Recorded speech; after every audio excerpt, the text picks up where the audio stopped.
And Fakhar रागली to all of you. मैं हूँ फ़खर यूसुफ़ज़ई और आप देख रहे हैं डिबेट विद फ़खर। आज की डिबेट में बात करेंगे 2 बड़ी अहम खबरें हैं इस रीजन के हवाले से हैं।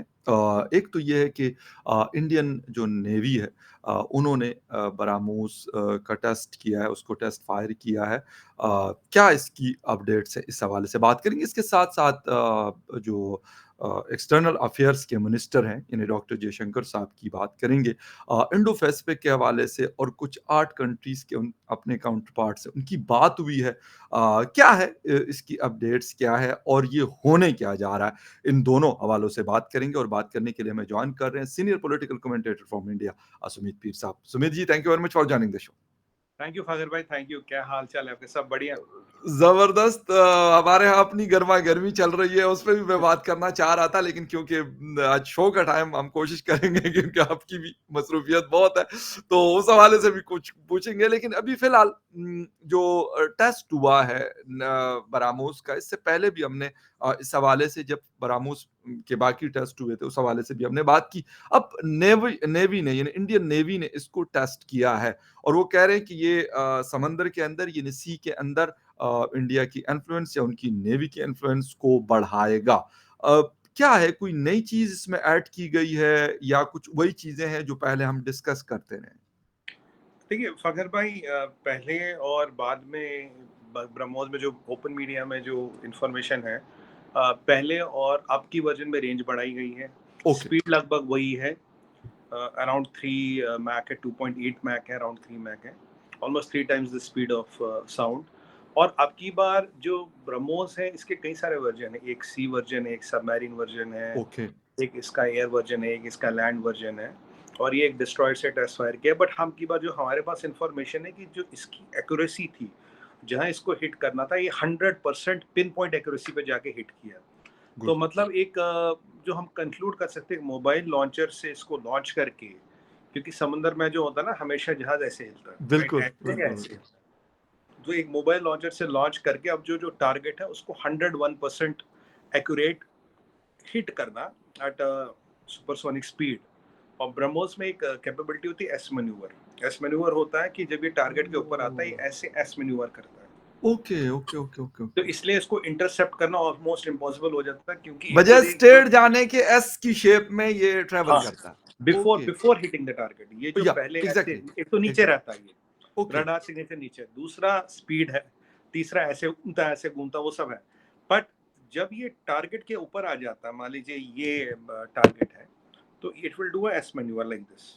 अब वो ऐसे एस भी हो सकता है, वो ऐसे एस भी हो सकता है, वो इसके नीचे भी एस हो सकता है, depending on the type of target. ये जो एस मैन्यूवर करता है, एस मैन्यूवर का मतलब है लगभग ये सारी डायरेक्शन कवर करता है। अगर आप 8 देखिए, 8 से ही हर डिजिट बनता है डिजिटली, जी। क्योंकि 8 इज हाफ एस, दो या एस को जोड़ा है तो 8 बनता है। तो बिल्कुल। ये जो एस मैन्यूवर करता है ये पूरा, तो इसीलिए किसी चीज को भी इसको इंटरसेप्ट करना बहुत मुश्किल हो जाता है। Before hitting the target it does the S manoeuvre, then hits the target. तो अब उसके बाद मान लीजिए हमने एक्यूरेसी इसकी डिफाइन की, जी यहाँ यहाँ लगना है एग्जैक्टली, इस चीज को हिट करना है, एक छोटे बोट को हिट करना है, for okay, example, I okay. Don't.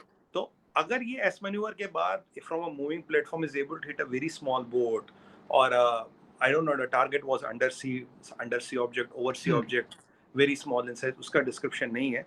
But जो हमें पता है, it has been able to hit the target to 101% accuracy.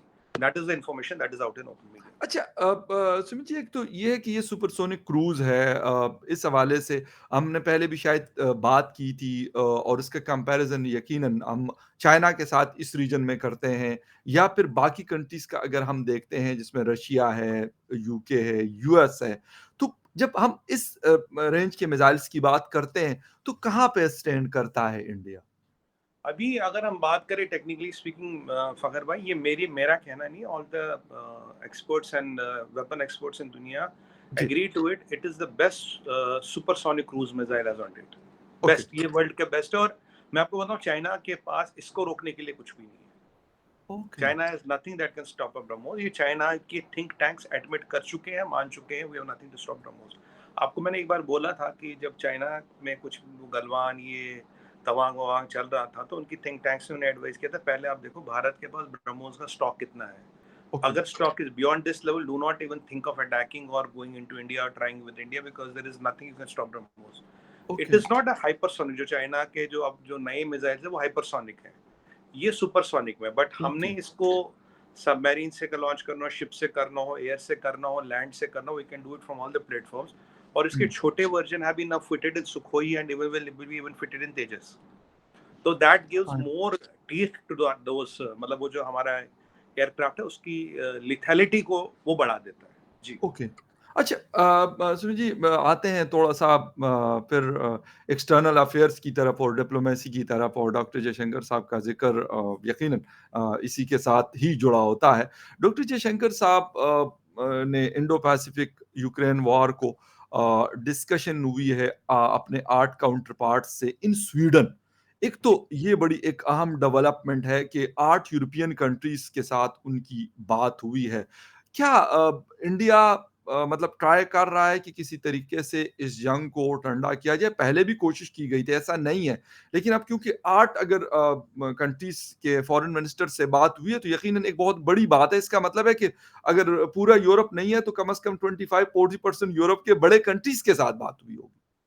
देखिए फखर भाई, अगर आप यूरोप को स्टडी करें तो यूरोप जी, में दो तीन डिवीजन आपको दिखेंगे। एक वेस्टर्न यूरोप है, जी, एक ईस्टर्न यूरोप है। जी, ईयू की बात कर रहा हूँ। बिल्कुल। तो वेस्टर्न यूरोप में काफी प्रोग्रेस है, काफी पैसा है। ईस्टर्न ओके, यूरोप में जो कंट्रीज है उनमें इतना पैसा नहीं। फिर एक स्कैंडिनेवियन कंट्रीज आ जाती है, वो जी, अपने में अलग ही दुनिया है। बिल्कुल। तो अब ये यूरोप के तीन हिस्से हैं मेनली, अगर हम आज बात जी, करें, बिल्कुल। ये तीन हिस्से यूरोप के। अब ये जो ये जैसे हम कहते हैं European Indo ministers forum, very European Indo Pacific ministers forum, तो ये जो है इसमें 8 कंट्रियों के फॉरेन मिनिस्टर आए थे। जी, अब ये स्वीडन में हुई थी। ये वो वाला हिस्सा यूरोप है, इसमें कुछ कंट्रियां ईस्टर्न यूरोप की हैं, कुछ कंट्रियां स्कैंडिनेविया की हैं। ओके। तो ये एक अलग सा, आप मान लीजिए, it's not European union, but ये अलग सा एक फॉर्मेशन है। तो जिसमें इन कंट्रियों को भी, देखिए यूरोपियन यूनियन का एजेंडा मेनली फ्रांस और जर्मनी यस, डोमिनेट करते हैं, बिल्कुल, नो और डाउट। किसी हद तक इटली डोमिनेट कर लेती है। तीन चार बिल्कुल, बड़े, अब पहले यूके था, अब वो है नहीं। वो तो नहीं। ये तीन चार कंट्रियां इसके एजेंडा को डोमिनेट करती है, ठीक है। पर अब मैं क्रोएशिया की बात करूं, मैं लातविया की बात करूं, मैं ऑस्ट्रिया की बात करूं, जी, मैं साइप्रस की बात करूं, बिल्कुल। इनका उतना से है नहीं। अब मैं ऊपर स्कैंडिनेवियन कंट्री स्वीडन की बात करूं, हाँ, आपने इनका बिल्कुल, नाम नहीं लिया डेनमार्क होगा। है, नॉर्वे है, हाँ, फ़िनलैंड नॉर्वे, है। फिनलैंड है। इनका से नहीं है, बट इसका मतलब नहीं कि इनकी औकात नहीं, इनकी ताकत नहीं है। तो बिल्कुल सही कह आइडिया रहे है कि एक फोरम बना के इनसे भी बात की जाए। अपना यूरोपियन यूनियन अलग चल रहा है, हुँ, बट एक फोरम बना के इन लोगों को भी एड्रेस किया जाए। ये जो यूरोप के दो पार्ट्स है, ईस्टर्न हुँ, यूरोपियन की कुछ कंट्रीज और स्कैंडिनेवियन कंट्रीज, इनके साथ भी तो रीच आउट करें, इनसे भी तो बात करें। तो अब यहाँ बात होती है ट्रेड की, यहाँ बहुत ही कल्चर की, और यहाँ बात होती है रशियन यूक्रेन वॉर की। जैसे आज मैं बताऊं, जैसे बेल्जियम है, Belgium is part of European union. अब या ब्रसल्स की फॉरेन मिनिस्टर के साथ आज डॉक्टर जयशंकर साहब पहली बार वन टू वन मिले। एक होता कि ओ जी हम फोरम में मिल रहे हैं, जी, बिल्कुल, एक होता वन टू वन मिल रहे, फिर हम अपने बेशक। इंटरेस्ट, ब्रसल्स का इंडिया में क्या इंटरेस्ट है, बेल्जियम का हमारा उनमें क्या, उनमें हमारा क्या था जी, हमारे आपके ये चाहिए, हमें आपके। देखिए यूरोपियन लेवल पे अलग बात हो रही है यूनियन पे, बट बेल्जियम और इंडिया को क्या चाहिए, बेल्जियम इंडिया और साइप्रस को क्या चाहिए, इंडिया और स्वीडन को क्या चाहिए, हुँ, इंडिया और लातविया को क्या चाहिए। हुँ, तो बात तो उस लेवल पे भी होनी चाहिए ना। बेशक, तो बेशक। क्योंकि जो बड़े एसोसिएशन होते हैं, बहुत बड़े लोग एजेंडा और इंटरेस्ट डोमिनेट करते हैं। हुँ, आज आप देखिए हुँ, यूरोपियन यूनियन चाइना के साथ अगर बिजनेस करता है और ट्रेड डेफिसिट है, बट जर्मनी का ट्रेड सरप्लस है, जर्मनी का 40% मटेरियल आता वहां से। Hmm, Germany makes money in doing business with China, hmm, rest everybody loses money. तो पर जर्मनी एक पावरफुल कंट्री, तो वो एजेंडा डोमिनेट कर लेती है। हुँ, पर इसका मतलब नहीं कि हम यूरोपियन यूनियन से अगर एंगेज कर रहे हैं कि हम इन बातों को छोड़ दें। हम इनसे, और 3 दिन के लिए गए डॉक्टर जयशंकर साहब, तो 3 दिन का विजिट आप मान के चलिए, बड़ा विजिट होता फॉरेन मिनिस्टर का। बिल्कुल, बिल्कुल, बिल्कुल। और अब सबसे बातचीत हो रही है, सबसे उनके अच्छा चीज हो रहे हैं। और यहाँ मोबिलिटी के पैक हो रहे हैं, मोबिलिटी के पैक हो रहे हैं, और यहाँ टेक्नोलॉजी मोबिलिटी के पैक हो रहे जी, हैं, टूरिज्म मोबिलिटी के पैक हो रहे हैं, पैक्ट हो रहे हैं। बिल्कुल सही। मतलब ये 5 3-4 चीजें जो मैंने देखी, इन सब चीजों पे मतलब हर एक के साथ एक अलग चीज और एक अलग एग्रीमेंट करने की कोशिश हो रही है। अच्छा, एक तो ये मतलब बड़ी डेवलपमेंट है, लेकिन इसके साथ-साथ एक चीज़ और भी है, ज़ेलेंस्की जर्मनी में मौजूद थे गुज़िश्ता दिन। और उनकी भी जर्मन चांसलर से और इटालियन प्राइम मिनिस्टर से उनकी मुलाकातें हुई हैं और कहा गया कि हम जितना भी हो सकता है हम आपको हेल्प करते रहेंगे। खैर मैं देख रहा था यहाँ पर तो मैंने कहा कि इसके बाद वो चाहते क्या हैं कि मज़ीद इसको प्रोलॉन्ग करेंगे क्योंकि यूरोप को तो अब ऐसा लग रहा है कि वो इंटरेस्टेड नहीं है, लेकिन वही ज़बरदस्ती वाला जब हम कहते हैं ना घसीट रहे हैं, ड्रैग कर रहे हैं उनको साथ-साथ कि यार बस तुम साथ रहो, तुम साथ रहो। फ़खर भाई 3 बातों का इम्पोर्टेंस देखिए, जो 3 बातें हुई पीछे हफ़्ते भर में, 4 दिन में। जी, पहली बात, कल यूक्रेन के 3 बड़े एम्यूनिशन डिपो उड़ाए गए। वो एक कहते हैं, पर जो खबर आ रही है वो 3 की है। और अगर 3 का नुकसान देखा जाए तो $1 बिलियन का है। $1 बिलियन ओके, का नुकसान के अलावा उनको भरने में टाइम लगेगा। मैंने बिल्कुल, आपको पहले ही बताया था, यूरोप का एम्यूनिशन 30% पे है, 25% पे, सिर्फ फ्रांस का एम्यूनिशन पूरा है। ओके, यहाँ अमेरिकन का एम्यूनिशन ऑल टाइम लो है। आप एम्यूनिशन बनाना भी तो पड़ेगा ना ये। कि बिल्कुल। पैसों ऐसा तो है नहीं कि भाई आलू है मंडी से जाके खरीद लिया, बनाना भी पड़ेगा, ट्रांसपोर्ट करना है, बिल्कुल, स्टोर करना है, जी, जगह चाहिए, फिजिबिलिटी चाहिए, स्पेक चाहिए, नए डंप बनाने पड़ेंगे। तो ये एक चीज हुई है। दूसरी चीज जो मेरे पास इंफॉर्मेशन है, ज़ेलेंस्की आज के डेट में एज़ वी टॉक ना वो पोलैंड में है, ना वो जर्मनी में और कहीं है। अगर आप देखिए ज़ेलेंस्की के पीछे जिनसे मूवमेंट ट्रैकर है, वो घूम रहा है, वो एक जगह टिक नहीं रहा ज़्यादा। बिल्कुल, वो घूम रहा है, वो यूक्रेन नहीं जा रहा। वो इधर-उधर, इधर यूरोप में इधर-उधर घूम रहा है। 2 चीज़ें ये हैं। तीसरी चीज़ ये, अगर भाई 1953 की बात है या कभी, अगर आप यूके ने अमेरिका के साथ इकोनॉमी अपनी इंटरमिंगल कर ली। इन काफ़ी लोगों ने अमेरिकन इकोनॉमी के साथ अपनी इकोनॉमी इंटरमिंगल कर ली। यूके की तो सबसे ज़्यादा है। यूके का कर्जा इतना जो आज तक दे नहीं पाया, वो वर्ल्ड वॉर 2 के टाइम पे लिया हुआ कर्जा अब तक नहीं दे पा रहा अमेरिका। हुँ, तो अब ये जो है, ये कहते हैं इकोनॉमिक एंट्रैपमेंट या इकोनॉमिक स्लेवरी। अब यूके जो इकोनॉमिक स्लेव है, मान लीजिए आप यूनाइटेड स्टेट्स ऑफ अमेरिका के, अब जो मास्टर बोलेगा उन्हें वहां जाना है, जहां लड़ना उन्हें वहां लड़ना है। यूरोप की इकोनॉमी अभी इतनी अमेरिका में इंटरमिंगल होगी क्योंकि वेस्टर्न डोमिनेंस ने दुनिया को अब भी कंट्रोल कर रखा। सारे इदारे, सारे इंस्टीट्यूशन, ये सारे वेस्ट में।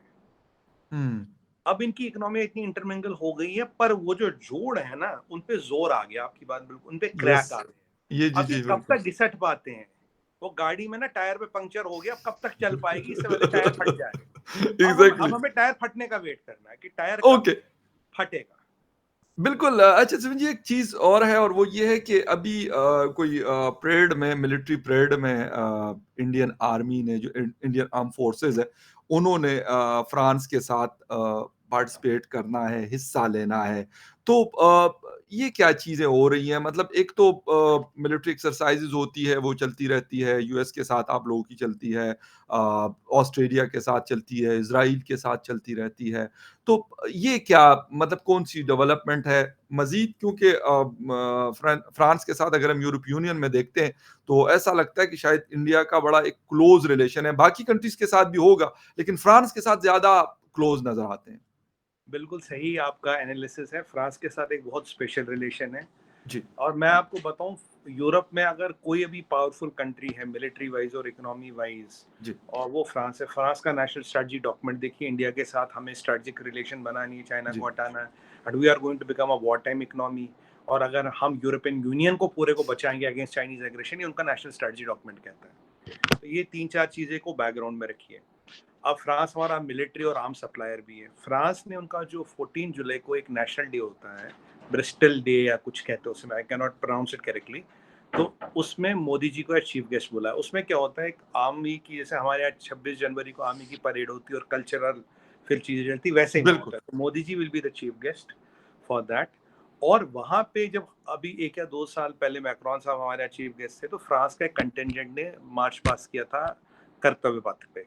तो अब जी, की बार हमारी आर्मी का कंटेंजेंट भी वहां मार्च पास करेगा ऑन देयर रिपब्लिक डे। आप ओके। रिपब्लिक डे तो नहीं, देयर नेशनल डे जी, जी। या ब्रिस्टिक डे, जो व्हाटएवर यू कॉल इट, उनका वो जो है, वो मतलब नेशनल डे मान लीजिए, उस पे हमारा कंटेंजेंट भी परेड करेगा और Modi ji will be the chief guest. तो उन्होंने बुलाया उसके लिए स्पेशल। ठीक है। अच्छा सुमित जी एक चीज़ एक आर्टिकल मेरी नज़र से गुज़रा अलग तो नहीं है, इसी के साथ जुड़ा हुआ है। अरब वर्ल्ड के अंदर भी हम ये सुन रहे हैं कि एक तो इंडियन इन्फ्लुएंस या इंडियन रिलेशंस जो हैं, वो बहुत एक हाई लेवल पे आए हैं। सऊदी अरब के साथ, यूएई के साथ, बाकी अरब कंट्रीज के साथ, वैसे क्योंकि ये दो ही लीड करते हैं अरब वर्ल्ड को। वहां पे भी फ्रांस की एक बड़ी जिसे कहते हैं कि एक एंगेजमेंट है इंडिया के साथ, एक बहुत इंपॉर्टेंट। और इसके साथ साथ उस आर्टिकल में मैंने पढ़ा कि पाकिस्तान का जो इन्फ्लुएंस था, पाकिस्तान की जो इम्पोर्टेंस थी, वो कम हुई है और इंडिया की इम्पोर्टेंस उस रीजन में बहुत ज्यादा बढ़ गई है। शायद कहते हैं कि कुछ साल पहले ये सोचा भी नहीं जा सकता कि ऐसा होगा, लेकिन अब हमें ये देखने को मिल रहा है और इसमें बड़े सारे एक्सपर्ट्स ने लिखा है। मैं तभी आपसे ये सवाल कर रहा हूँ। देखिए फगर भाई, अगर आप इसको याद करें, अभी यूएई हमारा थर्ड हाईएस्ट ट्रेडिंग पार्टनर है यस, और आने बिल्कुल। वाले 10 सालों में ये ट्रेड करीब 100 बिलियन जाएगा, हम्म, 100 बिलियन डॉलर्स। तो अब यूएई को भी मार्केट चाहिए, मार्केट जी, चाहिए अपनी चीज। अब जी, यूएई फूड पार्क यहाँ लगा रहा है, यूएई सोलर पार्क यहाँ लगा रहा है, यूएई हाँ, मॉल्स में इन्वेस्ट कर रहा है, यूएई काफी इन्वेस्टमेंट इंडिया में कर रहा है। क्यों? और उन्हें एक इन्वेस्टमेंट के लिए जगह चाहिए और उन्हें मार्केट भी चाहिए। कल को हमें कुछ चीज है, क्योंकि देखिए वर्ल्ड में क्लाइमेट चेंजेस बहुत फास्ट हो रहे हैं। यस, ठीक है, वर्ल्ड में क्लाइमेट चेंजेस बहुत फास्ट हो रहे हैं, जियो पॉलिटिक्स बहुत ज्यादा बदल रही है। अमेरिका की इकोनॉमी में, with all due respect to America, वो दम नहीं या रहा जो 10 साल पहले था। ना बिल्कुल, अमेरिका के बिल्कुल, डोमिनेंस में वो दम सही रहा। कह रहे हैं। ठीक है, यहाँ चाइना की इकोनॉमी भी डामाडोल हो रही है। अब चाइना में एक चीज आपको बताऊं, आपने एक नया कॉन्सेप्ट सुना होगा, मेरे कल परसों सुना है, तो मैं तो खुद परेशान हो गया सुन के। जी, नया कॉन्सेप्ट है, we are the last generation. मैंने फिर इस पे रिसर्च किया, ये क्या है। कुछ जी, लोगों से चाइना में बात भी, मैं कहा ये तुमने नया क्या शगुफा छोड़ा है।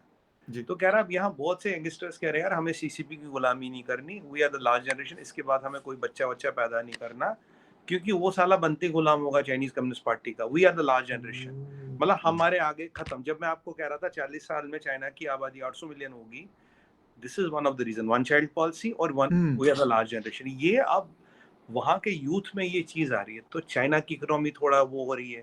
ठीक जी, है, जी, जी, जी, यूएस में वो दम नहीं रही, Russia is not economic power, Russia is a military power. बिल्कुल मिलिट्री तो पावर, अब बिल्कुल। लोगों को एक इंडिया में की तरफ बढ़ रहे हैं, from a economic perspective, from a military perspective, from a cultural perspective.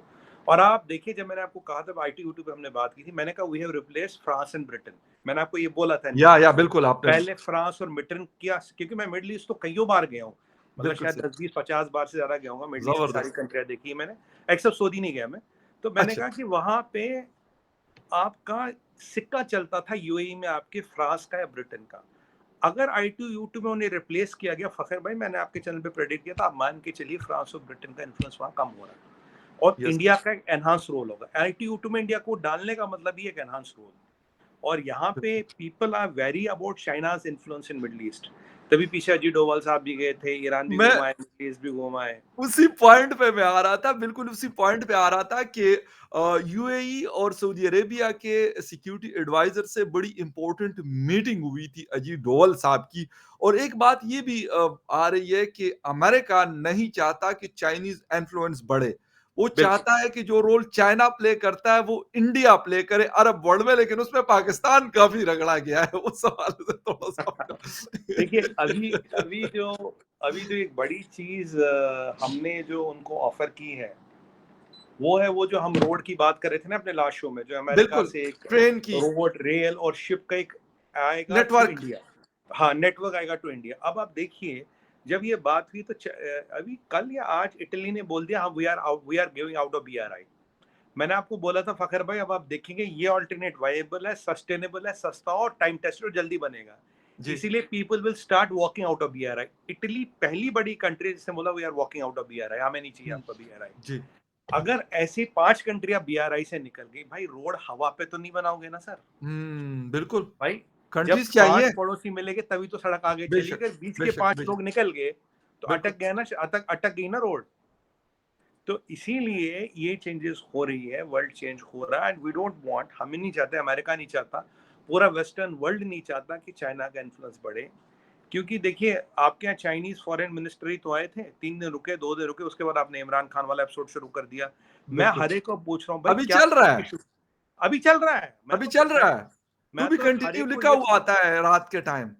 मैं तो सर हर एक को ये पूछ रहा हूँ क्या सोच के किया था। आपको पता था what can he do, what is the hmm, ruckus he can bring. तो बिना तैयारी के ऐसा क्या मंत्र चीनियों ने फूंक दिया आपके कान में कि विद इन 24 घंटे आपने कहा इमरान खान को अब तक नहीं किया, तैयारी नहीं है, ग्राउंड पे बहुत बंदोबस्त नहीं, इंपॉर्टेंट पॉइंट है। इंतजाम नहीं, कुछ नहीं एग्री। है।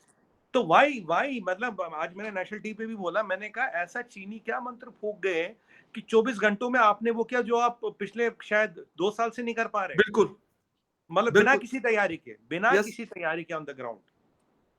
तो अच्छा अगर तो जी, अगर तैयारी सुमित, होती तो इतना नुकसान नहीं होता ना। और अब देखिए कहाँ पहुंच गई पॉलिटिक्स।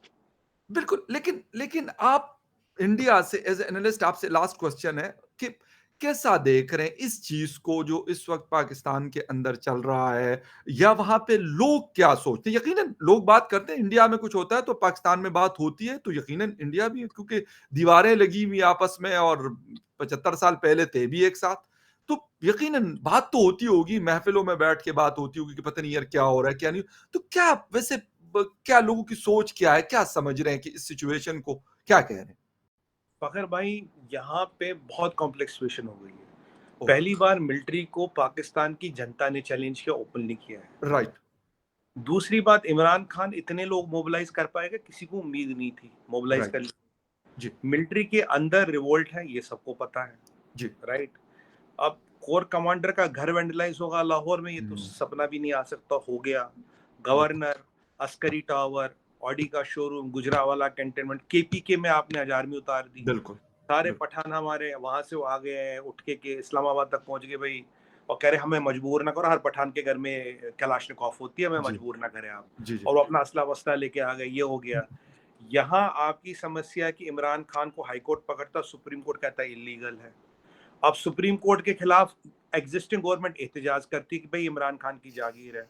अब अब फजलुर रहमान आना आते तो उसके साथ मरियम शरीफ कंटेनर पर चढ़ जाती है। मैंने कहा ये बिल्कुल। कंटेनर वाला काम तो इमरान खान का था, आपने कॉपीराइट चुरा लिया। तो ये हो गया। अच्छा, यहाँ हाईकोर्ट के फैसले का सरकार खैर मकदम करती, इमरान खान अपोज करता है।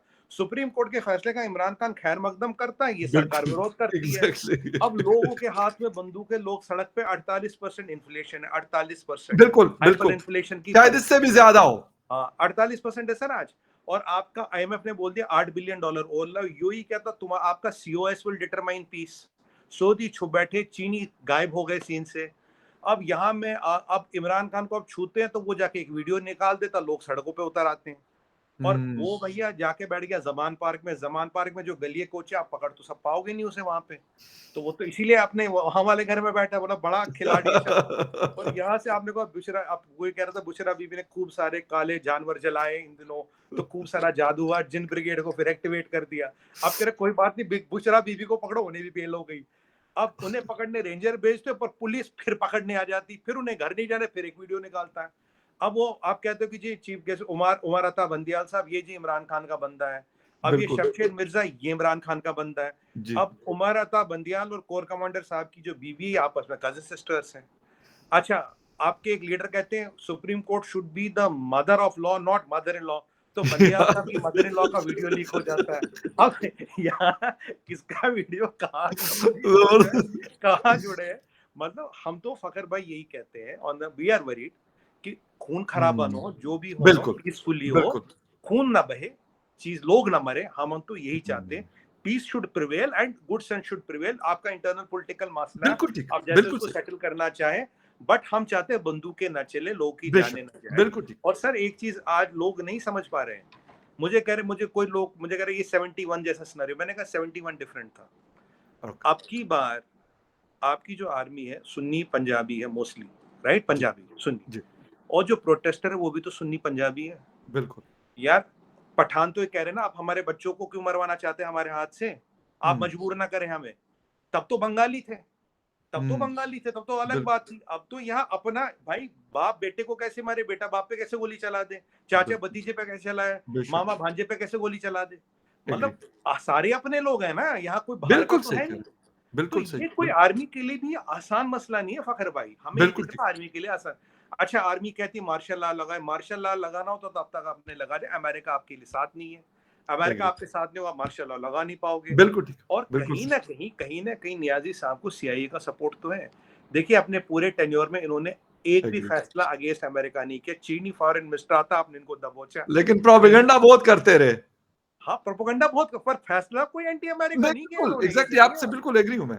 तो ये जो अब यहाँ सीआईए भी घुस गया है या सीसीपी भी घुस गया है, तो वी हुँ। Hope and pray that everything settles politically and peacefully.